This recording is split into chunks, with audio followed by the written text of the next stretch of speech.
I am Kim Tracy with the Maxwell James Speaker Agency. We connect the best speakers with the best events and corporations. My guest this morning is Dr. Patrecia Williams in Washington, D.C. And this morning we are talking about business incubators.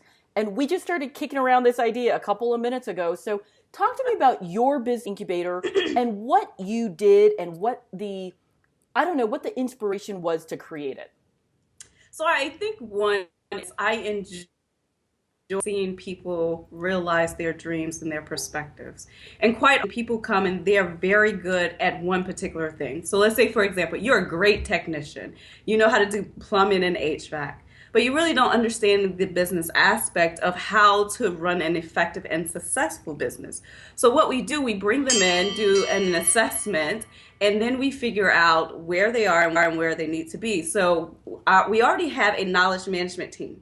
You know, the marketing, the accountant, all of the things that most businesses need. And so when they come into the business incubator, after we identify their needs assessment, then we tie them to whatever resource that they need. As a suggestion, they can go and do other things, but at least we teach them the basics. So if you don't understand accounting, you never looked at a P&L, a balance sheet, then we teach those type of classes one-on-one with that individual. So you can say more executive business perspective or business coaching, be CEOs who are interested in being entrepreneurships. And so the genesis was I came from a family of business owners, entrepreneurs, and there seems to be a lot of people who have started businesses and then for what unfortunate reasons haven't fared very well, because we know within probably the first 5 years a lot of businesses operate in the red and then they atrophy away.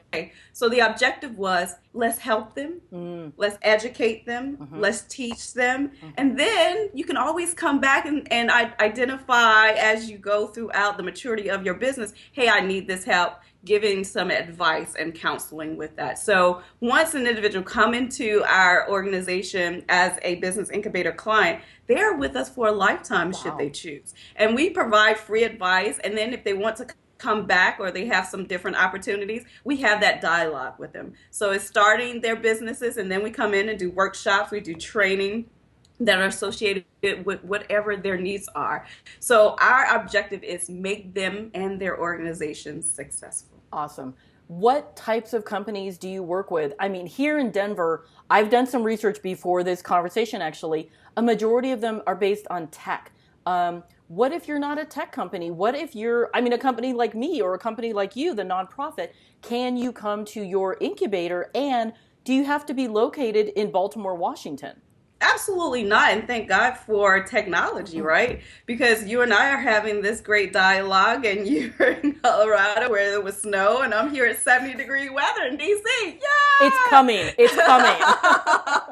Absolutely. So the opportunity is with the technology that we have, you do not have to be in this specific or same location. Okay. And it is great that we do have, go to web, and we have blah, and now we have Skype. There's so many different technologies to connect. So the answer is no, you don't have to be in the same regional area. We actually have mentored a few clients that are overseas, actually. Okay. And a lot of that was they wanted to come into the States and to understand what the situation and dynamics were.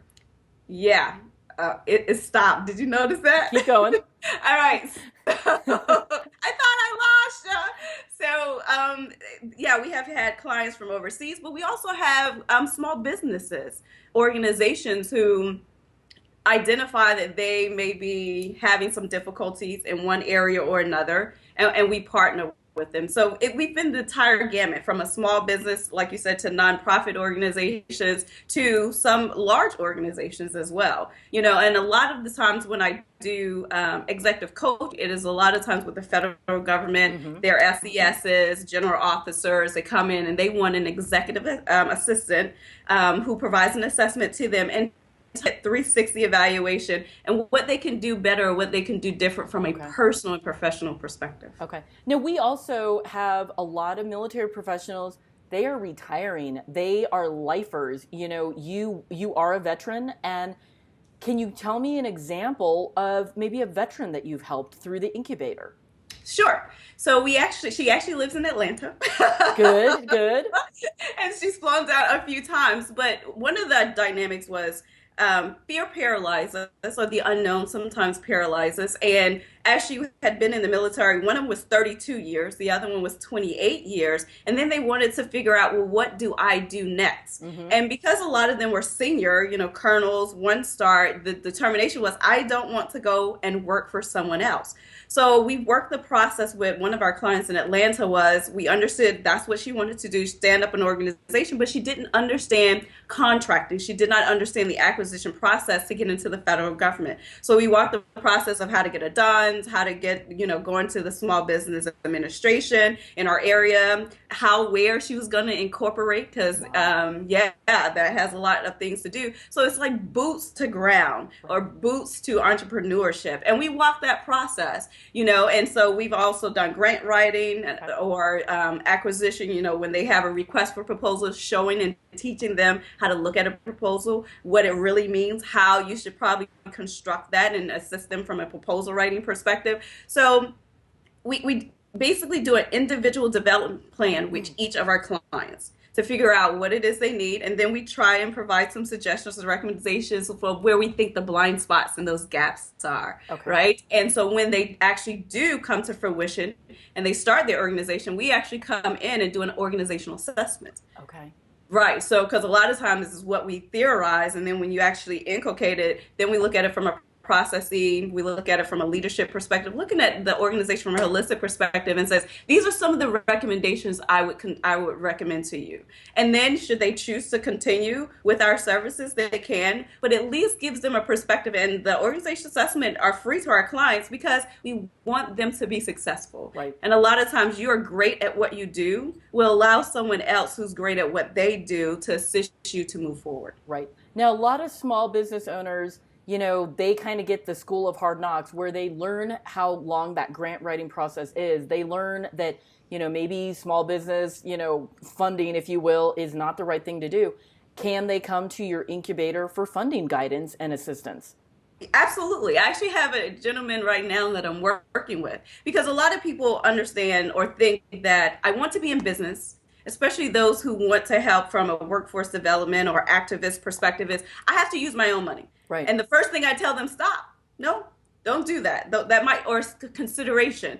People will think about business plans, and then I try to morph them into, well, let's establish your incorporation and do a 501c3 so you now can get donations. And you can do that same concept, but not really with all of your money. Don't let all your residual go out the window when you could do it differently. And it's absolutely important. How do you get funding? Where are those resources to get funding? Just like IT, you got the Indiegogo, you have the GoFundMe. I mean, there's a plethora of online fundraising campaigns now.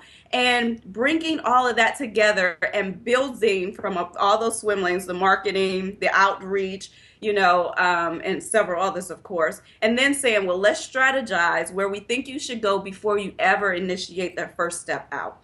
And I think building that foundation is a lot helpful to others, instead of let me run out there and then let me figure it out as I go. Right. Very, very true. Give me an example of, let's say, a military professional that you have helped because you were in their shoes. You know how hard it is to transition from being on the economy, is what you call it, to being, whether you're a W-2, whether you're in the private sector, or whether you say, you know what, I'm going to become an entrepreneur.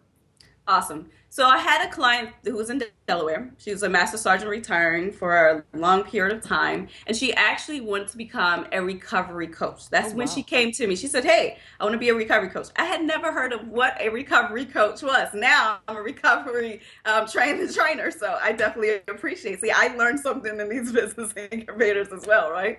And so she came and says, I want to do recovery. And then I said, well, let's do a market assessment to find out, is it really there a need and what other opportunities are there?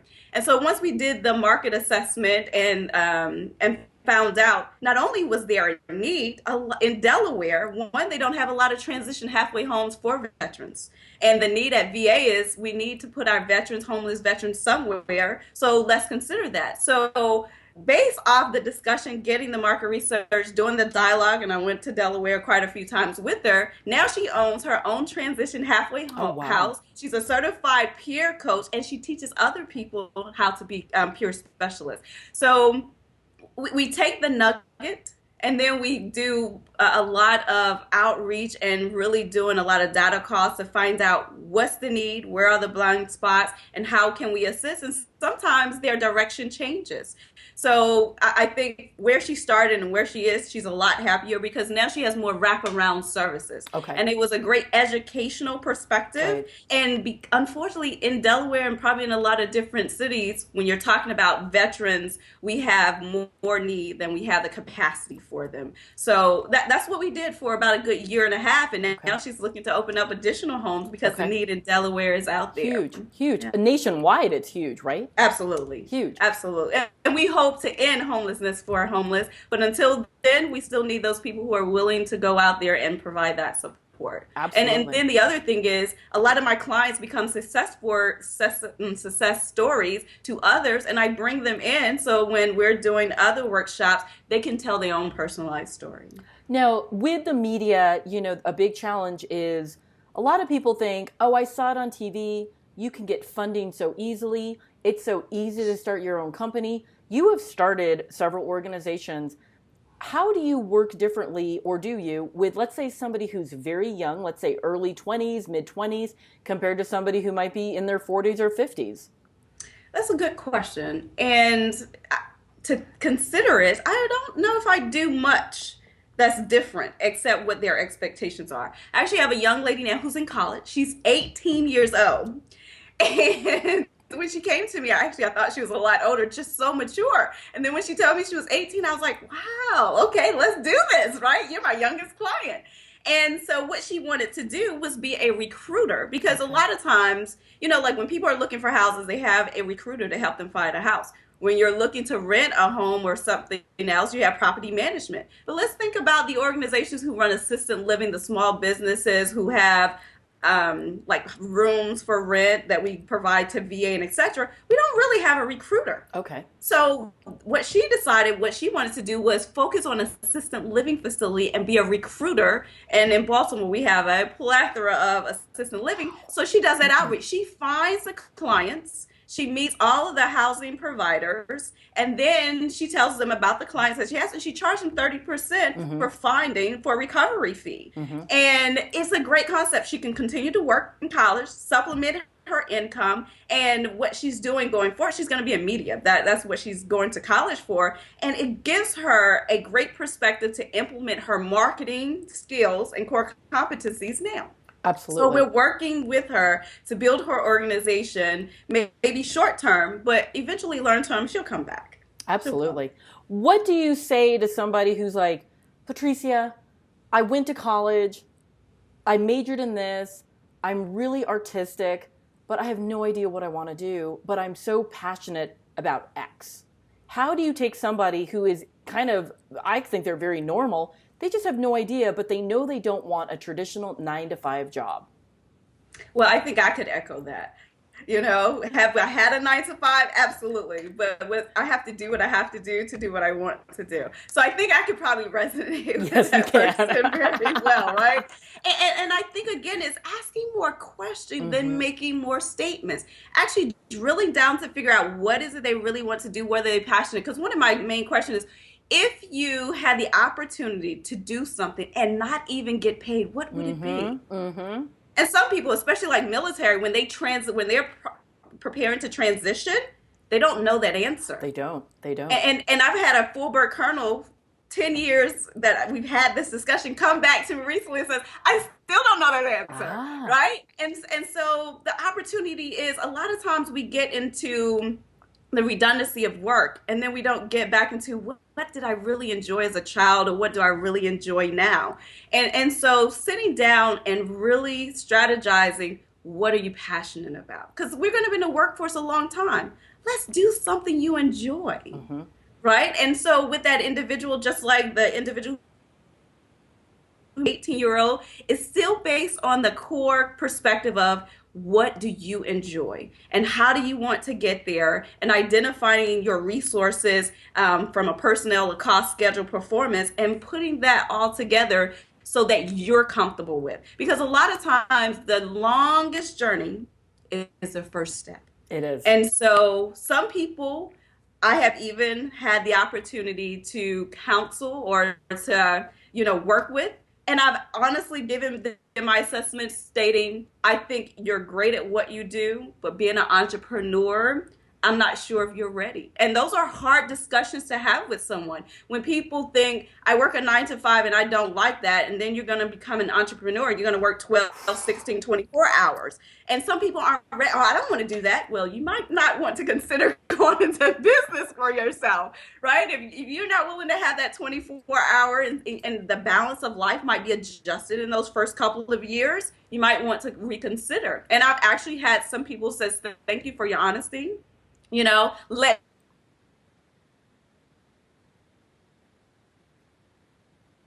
me work on a few things and come back to you. So I've had 3 clients who, at the very beginning, think they were ready, and they concurred with that, and they came back several years later after they were able to do some other priorities that were important in their life. Absolutely. So it is not only just prioritizing, it's also, are you committed to what you want to do, and are you ready for this commitment? Where can people find the incubator? What is the name? What is the phone number? What's your URL? All that good stuff. All right. So our organization is Organization of Hope. So you can go online on Facebook. We have the .net, the .com, the .org. So if you type in www.organizationofhope, one word, .org, .net, .com, you will find me. And our business incubator is actually inside of Organization of Hope. Okay. Our telephone number, I'll give you the one that we answer 24/7, is 443-653-8227. We're on Twitter, Instagram, Facebook. If you just Google Organization of Hope or Org of Hope on Twitter, you can definitely find us. So we look forward to your engagement, questions, and we actually have quite a few webinars that are out there on our YouTube for Organization of Hope, and as mine, Patrecia Williams, spelled Patrecia. Perfect. Thank you so much for joining me here today. If you are interested in booking Dr. Williams for a corporate event or an annual conference, please contact me, Kim Tracy, through maxwelljames.net. Thanks so much again. Thank you. Bye. Have a great day. Enjoy the snow. You too.